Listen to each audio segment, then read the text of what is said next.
OpenAI has just released Sora 2, its newest AI video model. And the conversation so far has largely been centered around three things. One, how good the model is. It's really good. Two, the release strategy, an iOS social media app that was invite only. It seems to put OpenAI in the social media game. And three, the societal impacts of cyclical AI brain rot and the disinformation that it could spread.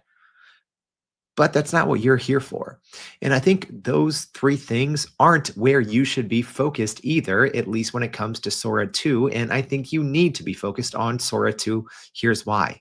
With Sora 2, OpenAI has quietly created the world's best AI avatars that I think busy business leaders should be using around the clock if you can access Sora the right way. We're going to be going over that and a whole lot more today on Everyday AI. What's going on, y'all? Welcome to Everyday AI. This is your daily live stream, podcast, and free daily newsletter helping everyday business leaders like you and me not just keep up with what's new in AI, because what good is it with just keeping up? You have to actually learn how to leverage it. So that's what we do here. It starts with the unedited, unscripted live stream podcast. But if you want to take it to the next level, you leverage it by going to our website at youreverydayai.com. Make sure you go sign up for our free daily newsletter. We're going to be recapping the highlights of today's show, as well as keeping you up to date with all of the latest AI news that's happening right now. So speaking of what's happening right now, the reaction to Sora 2 has been strong. All right. I could have done a episode yesterday on Sora 2. It's been out for about almost 40 some hours by now, but I wanted to wait and actually see how people were reacting to this. Because I could go out and show you a bunch of videos and, oh, here's some fun things you can create. And I'll maybe just do one or two things to show you that. But I think there's so much business utility here that's getting lost in all of these other conversations around copyright and the legal headache, around the AI brain rot concerns and doom scrolling, and the societal impacts that technically this Sora app could have. And I think we can't underestimate that. Also, make sure, stick around to the end. The other rollout part that I kind of reference, it's an iOS app, but it's invite only. All right. So we gave away, or we're giving away a code, an invite code today to Sora in today's newsletter, and we're going to be giving one away tomorrow. So stick around to the end of the show, and I will tell you how you can enter to get an invite code and to get started in Sora. Because right now, even if you're on a paid plan, a highest tiered paid plan, you still can't get access to Sora without that invite code. All right, so on today's show, here's what we're going to go over. I'm going to tell you exactly how Sora 2 works, the pros and the cons. I'm going to share the details of the text, the danger, and the legal headache, and it's going to be a big one. And I'm going to tell you how you can unlock how your business can unlock this thing and turn it into a viral video app in a legit brand builder for your company. How to look past all the TikTokification and the AIification of everything that people are using Sora for right now, and yet to actually turn it into a business building tool that I think in the short term could be an unfair advantage for your company. All right, so what the heck is the new Sora? Well, the original Sora was teased like a year and a half ago, and we had to wait like 10 months from the time that OpenAI kind of initially teased Sora until they rolled it out to the general public. And again, it was only for the highest tiered paid plan originally. But, I think Sora, the original version, was really good, but it had a lot of very noticeable faults. So the new Sora, or Sora 2, OpenAI build it as the way to turn your ideas into hyper real videos with sound. So here at a glance is what's new and what's important with Sora 2. So the tech is outstanding. It's by far the best AI video model, and I would say nothing else is close, at least right now, right? We'll wait to see what, Google does with Gemini 3 and presumably VO4, their AI video model right now. VO3 was previously, I think, the best all around AI video model. So we'll see how Google responds. I think they'll respond sooner rather than later. But the tech right now, it just creates hyper realistic videos from text with physics aware simulation and synced audio, music, and dialogue. That is the big upside and the big improvement, at least from Sora 2. Sora 2 didn't have that. Or sorry, Sora 1 did not have that. Sora 2 does have this synced audio, music, and dialogue. And the original Sora didn't understand physics that well. I think at the time, you could generate, the same text prompt maybe like 4, 5, 6 times, and you could get one that had kind of realistic physics, right? Someone walking, some type of action on the screen, but it usually took at least a handful of prompts, which took a decent amount of time. And then even after that, you were still just left with, okay, this is okay. Now, essentially, you get one shot, maybe two, and you get physics that look absolutely real. All right. Right now, it's invite only, like I told you, and it is available via a TikTok style iOS app and web portal for invited users only. And you don't even have to be on a paid plan. All you need is that Sora invite code, and you can start generating right now. The tiers the limits are going kind of up and down. OpenAI said as they let more people in. As of yesterday, it was about 50 generations a day, which is actually a decent amount. I saw someone on Twitter do the math, for what VO2 would charge for the same thing, right? We don't know pricing ultimately for Sora 2 because it's free. So for VO3, I think someone said that 50 generations was, a couple $100 a day per user, right? So this is presumably a very expensive kind of free launch for OpenAI, right? Everyone's wondering like, well, why are they, reportedly losing money, and why are their GPUs melting? And, why did they last week literally enter into 3 separate multi-billion partnerships with different companies? Well, this is why. So some of the key features, aside from some of the audio, is a cameo feature, and we're going to talk about that more soon. Essentially, you and I can go in there and create a video avatar version of ourselves that is better than probably any of the big AI avatar companies out there, which says something, right? Because these companies have been working solely on being AI avatar companies, and now Sora's in a different category, right? So that's something that you couldn't previously do with VO3 from Google, and you can do that now with Sora 2's Cameo feature. And we'll go over some of the protections that OpenAI put in place to make sure that that's not misused, right? So you have control when you create a cameo of yourself, and only you can create one of yourself. So you have control over how it's used. And some notifications of when it's used. And then there's also a remix feature inside the Sora app. So if you see a generation that you like, you can go in and click the remix button and change a couple of things with the text prompt. And then you can kind of build off or fork other people's AI videos. Copyright issues are abundant. They're everywhere. And I don't think OpenAI is going to shy away from that in the long term. And we'll talk a little bit more about that as well. But what OpenAI is trying to do is they're trying to do an opt-out training policy, which we'll see how that works, and more on that here in a minute. But also the deepfake risks are big, right?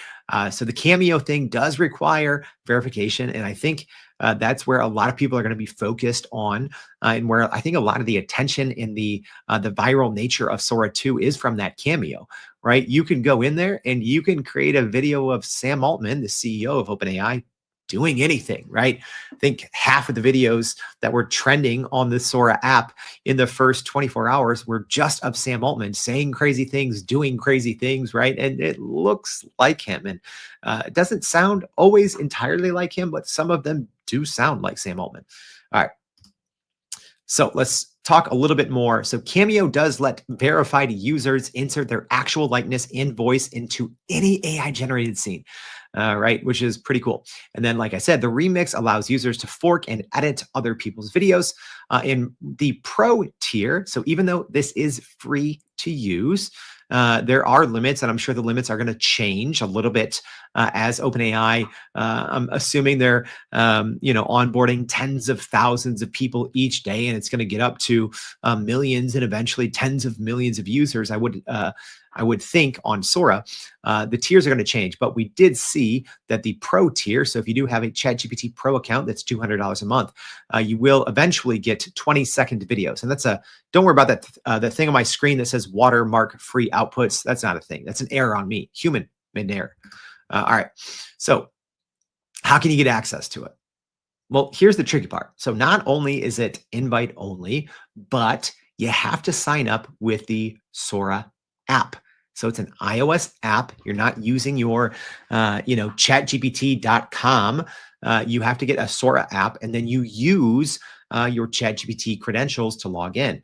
Pretty big thing here. Another thing no one's talking about, the ChatGPT sign-in, which I've been talking about since the first quarter of 2025, how I think ultimately, kind of how you have the single sign in for things like Google, right? You can sign into 1,000 services with your Google credentials.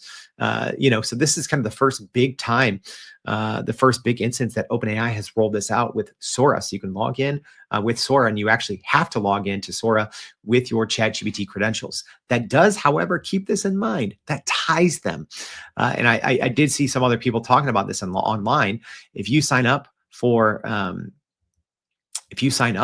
Sora 2, you go into the Sora app, you're connecting those two. And then if you want to leave Sora, maybe it's by design, maybe it's a bug right now, but it will also delete your ChatGPT account. So you can't really separate the two. So keep that in mind, right? If you want to go on Sora and then all of a sudden you're like, oh my gosh, I'm spending, an hour every single day on this app, just doom scrolling through all these AI videos. Let me delete my account. You can't right now because it'll also delete your linked ChatGPT account.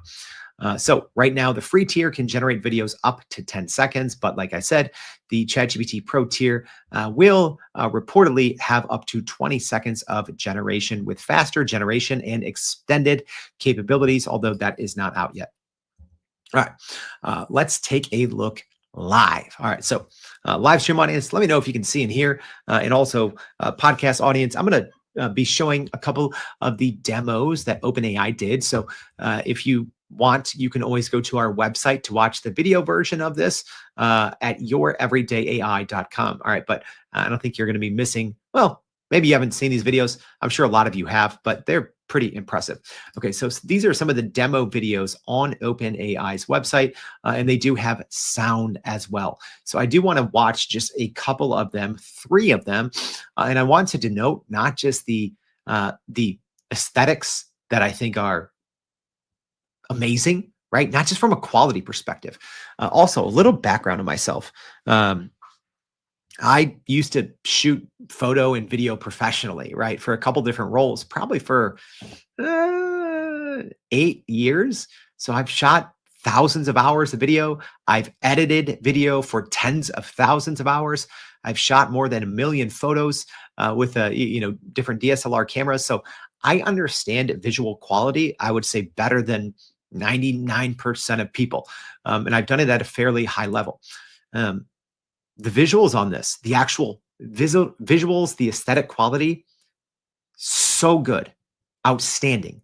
I'm not the one to talk about, physics, motion, all of these things, but from a visual perspective, the physics look great, right? Whereas before, the first version of Sora, not that good.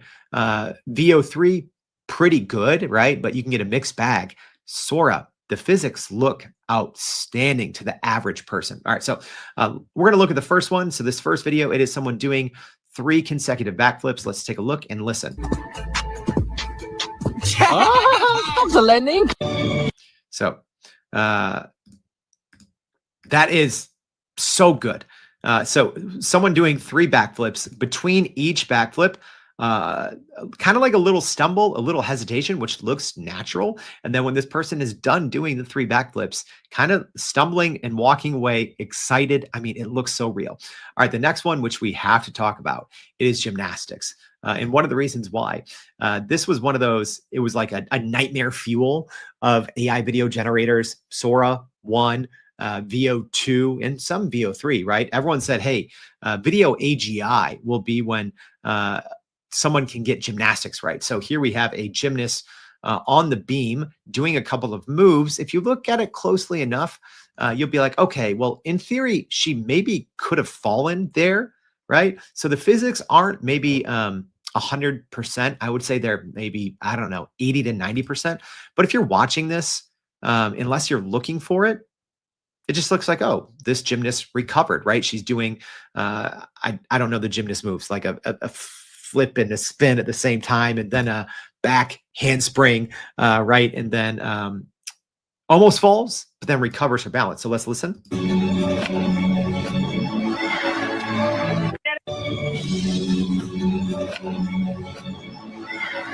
So you can even hear her feet um, hitting. It's great, and people reacting to that in real time. And then the last one I'm going to watch, it is someone jumping off of a diving board into the water, doing a little bit of a cannonball there, and it's really good, really good. I mean, the physics on the water, the way the splash hits the water, and also the way it ripples out. So you have the initial splash, and then you have a slow, perfect ripple. So let's go ahead and we'll watch that and listen to it as well. That's cold. Cannonball. That's cold. I mean, really impressive stuff. We will look at one more. This is one skateboard. All right, so let's watch the skateboarding one.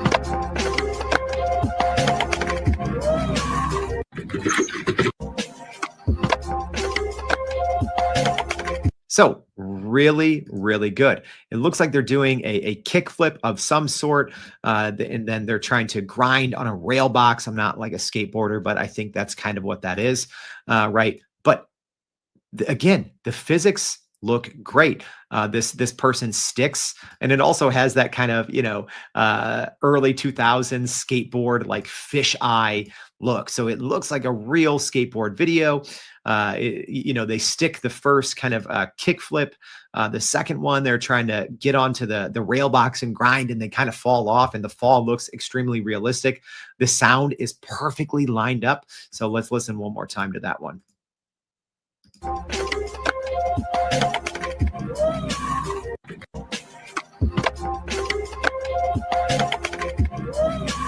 Even at the end, right? It looks like a young kid kind of, yelling at the end. Again, the soundscapes, the motion, the realism, it is really good, which actually is really bad for society. And we'll talk about that a little bit more later. While I'm sharing my screen, I will show one other thing here, kind of how you can go in and use people's kind of cameos, is kind of what they're called. So again, I'm in the, let me go ahead and share this tab of my screen. Give me a second here. Getting a little bit of an error. Obviously that happens sometimes. So you can go down. So now I'm on Sora.com. So here's all these different cameos that you can use. I don't really know any of these people except Sam Altman, and there's a couple other OpenAI members that I know. So you can literally just click on them, and now I can type and create anything of Sam Altman. And that's what I did. I was doing some demos, right? So here's a couple of things, because yes, Sora has this watermark, right? But on the web version, you can create not just the vertical versions, which you can do on the iOS app, but you can create landscape or 16:9, right? So a lot of times they will create a 16:9. Sora will create a 16:9 video box, but a vertical actual video. So then in this example, like I showed, it's actually very easy, if I wanted to cut the watermarks out, because the watermarks, I mean, they kind of go in and out, and they move, and they pop up in different places. I think OpenAI did that intentionally, as to make it hard to get around, right? So it's like you can't just easily crop this watermark, except if you do it this way that I did, right? So I did Sam Altman here, essentially doing an ad for Everyday AI, and I did something fun that I hadn't really seen anyone else do. I added kind of viral video style captions, and it actually did an okay job. It didn't get it perfect, but I didn't even know that Sora was capable to do that. It literally puts what he's saying on the screen. So here is Sam Altman. Let's get the right one here. Doing an ad for everyday AI. So see if it sounds like him, looks like him. Here we go. We're actually using AI in work in real life. New episodes drop every weekday, so if you want to stay in the loop, hit subscribe anywhere you listen. See you there. Everyday AI podcast is kind of my go-to way to keep up with how people are actually using AI in work in real life. New episodes drop every weekday, so if you want to stay in the loop, hit subscribe anywhere you listen. See you there. All right, so pretty impressive, right? But like I said, actually kind of problematic because the Sora logo is just going around the black box. So I could, in theory, cut this, crop it, and I would have a vertical video with no watermark. There is a different watermarking technology, but it's technically easy to get around that as well. But what I will say, one thing that Sora does really well, soundscaping, we're going to get into some of the details on this, but also just with these cuts, they're kind of like these cuts as if someone was editing from different camera angles, putting different things together, which you don't really see a lot in a lot of AI video products. Most of the time, you just kind of get like one continuous scene. So this does look like a little bit more professional. And I've done a couple of generations where I'll get, even in a 10-second clip, I'll get 3 to 4 different camera angles, and it does bring a different level of realism, and it doesn't feel really AI generated. But I mean, everything from a aesthetics perspective, the composition, the lighting, right? In this case, Sam Altman walking along the Chicago River walk, the sun setting, it's, hitting perfectly, on one side of his face, right? It's top notch. And it's actually hard for me to believe that we are at this level right now in AI video. All right. Let's keep this thing going. I want to go over a little bit more of context and what's next, and talk about what I think you should be ultimately focusing on. So OpenAI did describe this as kind of the GPT 3.5 moment for video. And they're saying it is a generational leap, and I would agree. I do think when Sora 1 came out, it was the best AI video model. But not for long, right? There's a lot of AI video models from China, and then Google's VO3 just wiped it. But now I would say this is a leap, and it is extremely impressive. And not only that, but just from a world simulation perspective with the physics, extremely impressive. Also, its capabilities immediately raise fundamental questions about creativity, copyright, and authenticity. That is the downside about this huge, unforeseen, honestly, generational leap in AI video quality. I don't think the world's ready for it. And I think too many people are going to be focusing on the social media aspect, the TikTokification of AI. I think that's what most people are going to be looking at. The thing I'm honestly worried about is the deception side. The misinformation and disinformation side is going to run rampant.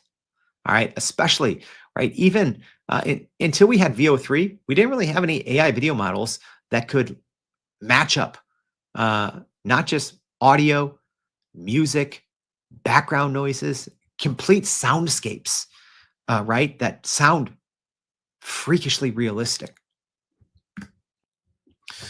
So let's talk a little bit more about the physics-aware video that really gets it right.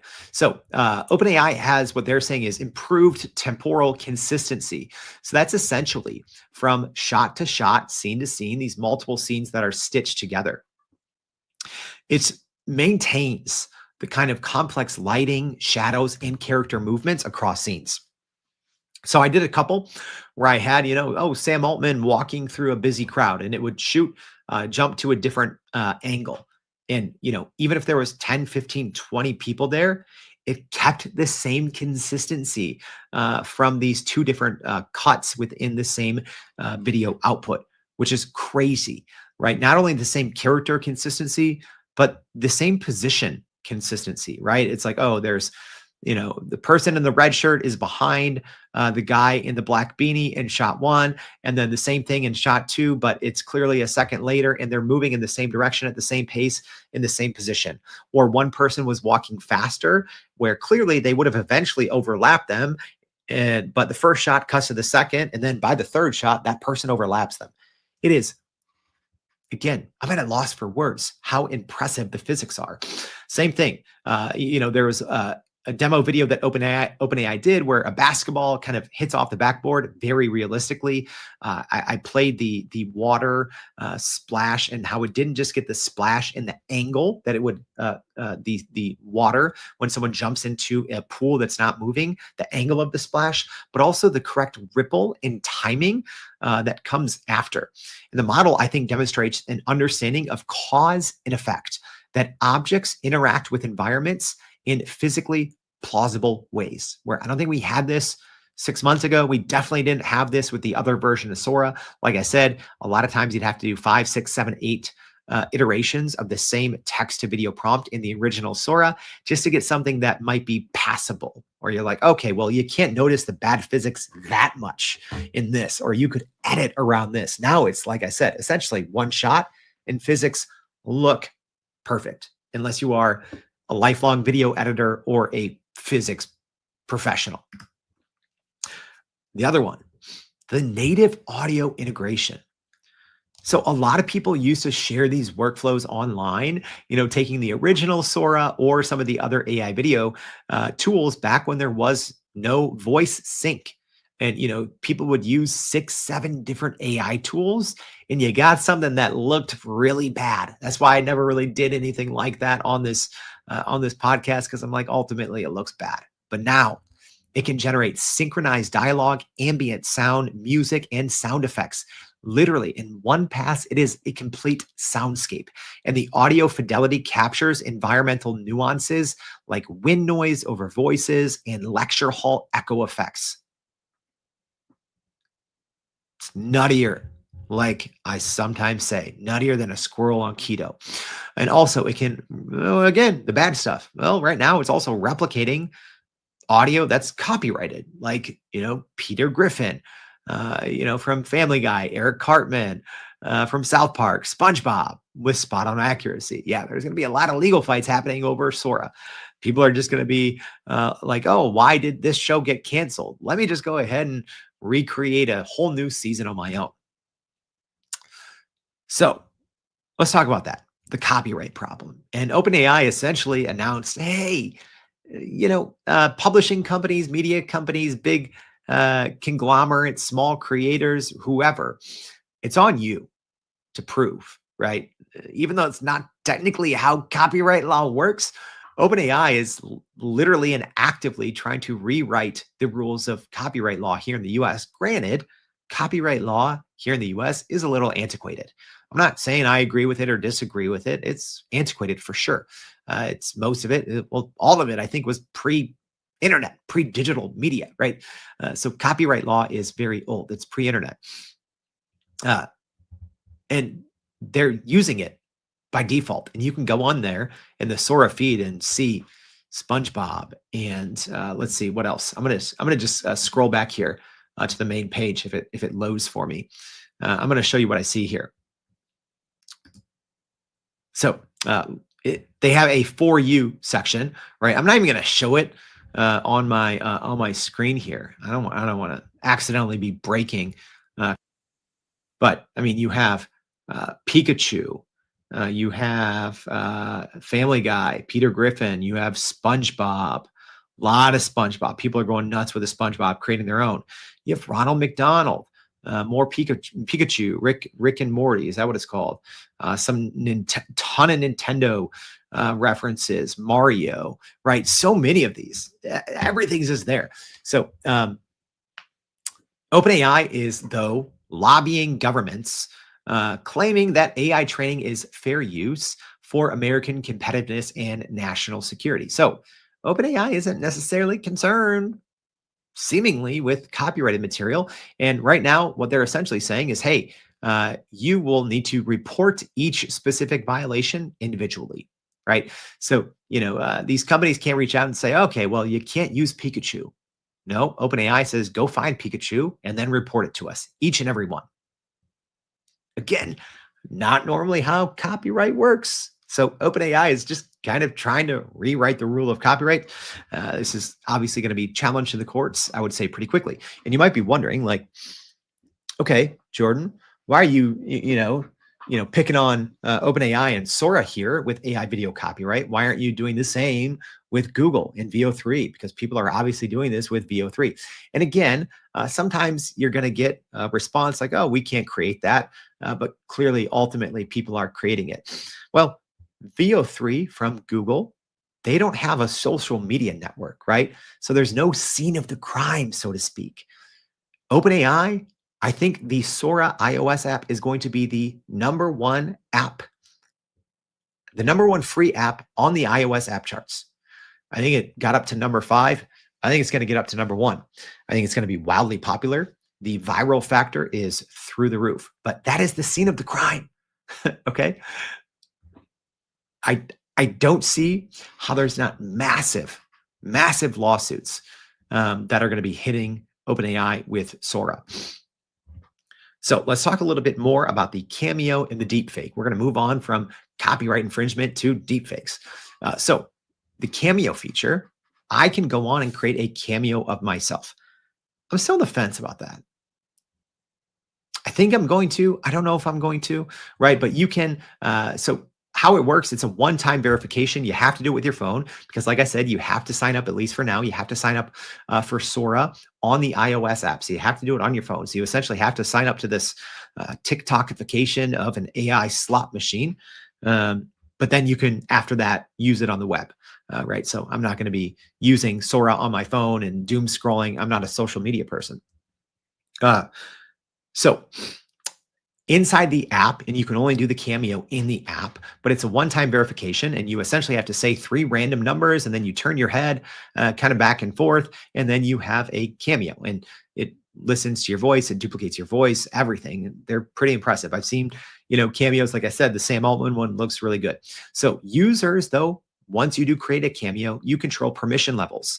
And then you also receive notifications when your likeness appears, and you can revoke access or remove videos anytime.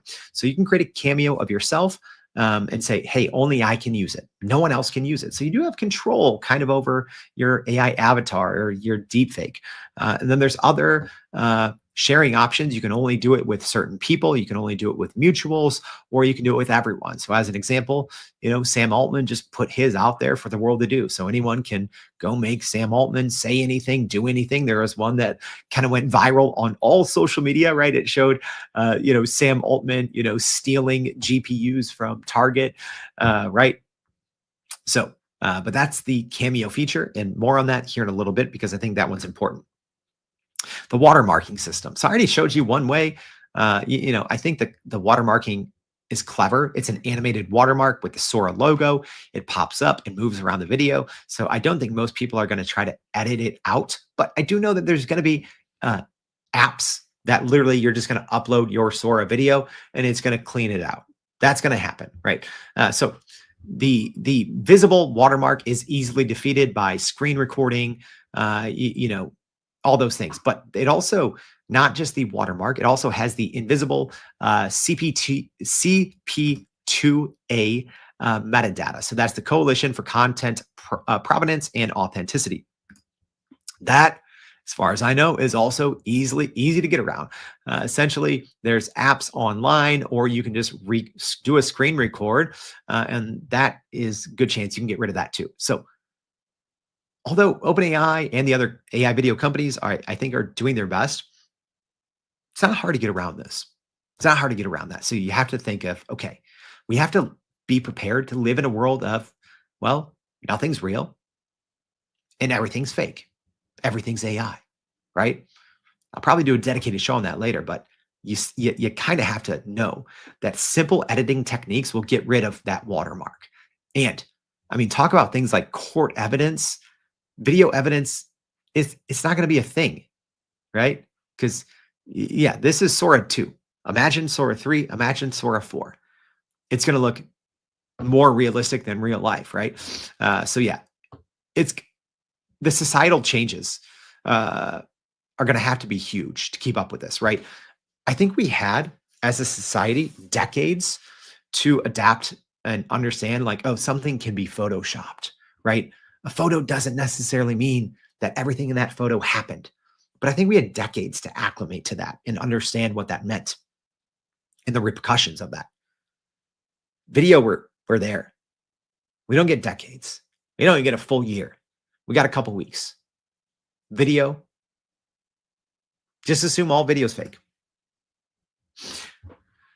Doom scrolling. Let's get to more concerns. We talked about the cool stuff. I think we're going to skip over the bad stuff. I think, let me be honest, I think social media is bad. Right? You might be saying, "Oh, Jordan, you're on Twitter, you're on LinkedIn. You do the LinkedIn live stream." Yeah, I don't sit there and scroll it for hours. I certainly don't doom scroll. I do read content on Twitter. I actually like all you people that say, "Oh, I hate Grok." No, I would never recommend any business use Grok as a large language model, but I love going on Twitter and reading a long thread on, something on the latest, AI research, and then interacting with Grok and talking about it and understanding it better. So anytime I'm on social media, I'm usually actually learning, right? And then I screenshot things for myself to go back and read later.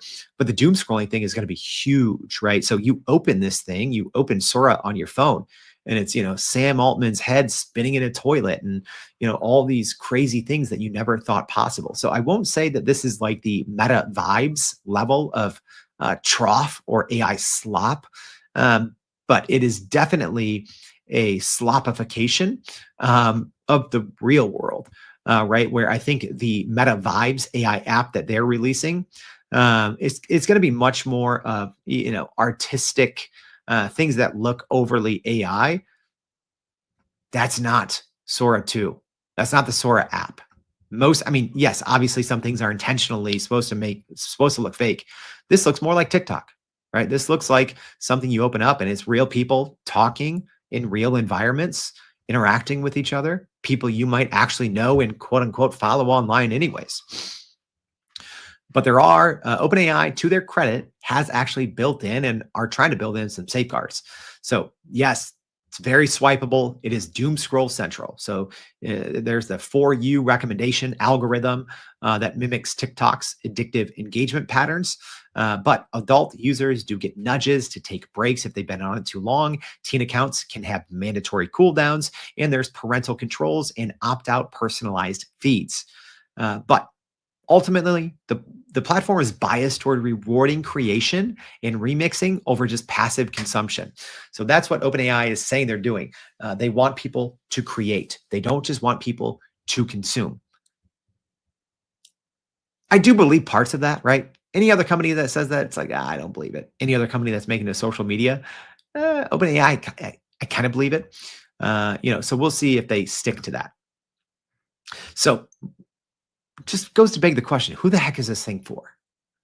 Well, I think social media creators and influencers that need a low friction, short form content generation for TikTok, YouTube shorts, they're going to use this. But also, if I'm being honest, I think TikTok and YouTube shorts might lose a little bit in popularity, right? Which I don't know if it's a good thing or bad thing. Think of like TikTok, right? I'm not on it, but sometimes literally I have friends my age and sometimes a little younger that will record TikToks, like screen record them on their iPhone and send it to me, right? Because if someone sends me a TikTok, I'm like, I'm not watching that, right? So I know what, I know the overall, what a TikTok looks like, how it works, right? But people who are on TikTok and these other, short form doom scrolling platforms, Reels, they're, real talented people. And it takes a lot of work and a lot of effort sometimes to create, especially high engagement, high quality TikTok videos, Reels, etc. That's gone.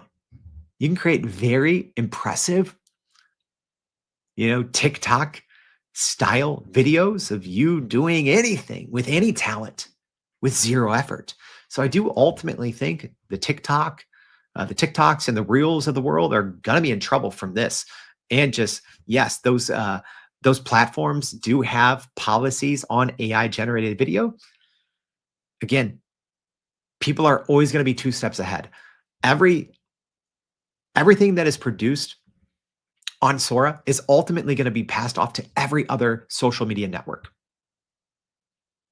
So also another thing to keep in mind, this is coming out to the API as well, right? So there's going to be eventually probably hundreds and then thousands of other platforms that are using this technology, not just the Sora app. So one thing OpenAI said is that they're kind of doing this 6-month test. They stated that their goal is helping users achieve true goals like fitness, social connection, or starting businesses. And their core success metric is whether users feel their life improved over 6 months compared to not using Sora. And if that metric fails, OpenAI commits to significant changes, quote unquote, or discontinuing service entirely versus just accepting the doom scrolling reality. All right, well, I'd hate to tell you this, OpenAI. You might get a couple nice stories. People, yeah, I feel better. I accomplished some goals, but 99% of people are just going to be doom scrolling this thing, wasting time. This isn't going to make anyone's life better. Not the whole. Yeah, you're going to get a couple nice use cases. So we might see a nice feel good video, from OpenAI saying, all right, here, Jimmy used Sora and got motivated about fitness. Sure, cool. No, this is a doom scrolling machine. This is AI generated AI slop, right? But your business can use slop. Let's end it on this. What is the big takeaway? I just went on a random hot take Tuesday, not on a Tuesday. Well, is it TikTok brain rot? Yes. Can your company take advantage? Yes. Here's how. Sora.com is going to be the cheat code. Okay. So yeah, you got to do the iOS app. You got to get the app first. You got to get the app to make the cameo, right? But from there, huge. Okay. What I see and how I could see this really rolling out, and if you are an AI native company out there looking to scale with limited resources, or if you're a big enterprise company that wants to push innovation, this is what you should do. Your CEO and leadership team should be using these Cameo for everything, right? And you might be saying, okay, even if you're on the pro plan, what's a 20-second little video going to do of our CEO? Okay, well, have your CEO sit down, record a couple hours of video, right? So actually him or her speaking. Then from there, you have this Sora machine. And if they go in and create a cameo, you have countless marketing angles, countless presentation styles, right? Like I'm even thinking for myself. Yeah, I can get on video at any time. The editing takes forever, right? If I want to do different scenes, if I want to, be outside at, Chicago or, walking through a group of people, whatever, that takes time, effort, money, budget, things that, a lot of people and a lot of companies don't necessarily want to invest. You can sit anyone down and do a talking head video very easy, but Sora can do everything else, right? And I think there is a little bit of inspiration to be had, right? Scrolling through and seeing what other people are doing, but then think about it from your business perspective. But I think ultimately, the cameo can be your company's secret weapon. Maybe your CEO is too busy. Maybe your VP of training can't do everything at all times, right? So having the cameo and being able to control who has access to it, who can use it, is, I think, such a huge cheat code for business. This is why the AI avatar industry has become an industry that is generating billions of dollars in revenue because so many people are using it to train. So yes, that's a little different because you can do, hours of talking head videos, right? You can still do talking head style videos in here, but in short bursts. But you can put your CEO anywhere on any stage, talking to anyone, demoing any product, right? Traveling, visiting, visiting, quote unquote, visiting potential clients in a new area of the world that you're trying to expand to. This is literally like having an entire film editing crew and a teleportation machine all in one, and it's instant. So you do have to think a little creatively and outside of the box. But I do think the big cheat code for your business: don't use the app, Don't use the Sora iOS app aside from to sign up and to create the Cameo. But then from there, possibilities are endless. All right. I hope this is helpful. I know this went on a little bit longer than some of our normal episodes. So thanks for sticking around. And I did tell you, you're like, okay, this sounds great. I want to do it, but I can't get access to Sora. Okay, well, go find this episode. So if you're listening on the podcast, in the show notes, I always put the link back to the LinkedIn live stream for this very episode. Just go repost this. All right. And then we're going to be giving away a code of Sora in our newsletter tomorrow. So you got like 20 hours, go repost this show on LinkedIn, and we're going to be giving away a Sora code in our email newsletter tomorrow. So you got to open it, you got to read it to see if you won. So thank you for tuning in. If you haven't already, please go to youreverydayai.com, sign up for the free daily newsletter. Thanks for tuning in. We'll see you back tomorrow and every day for more Everyday AI. Thanks, y'all.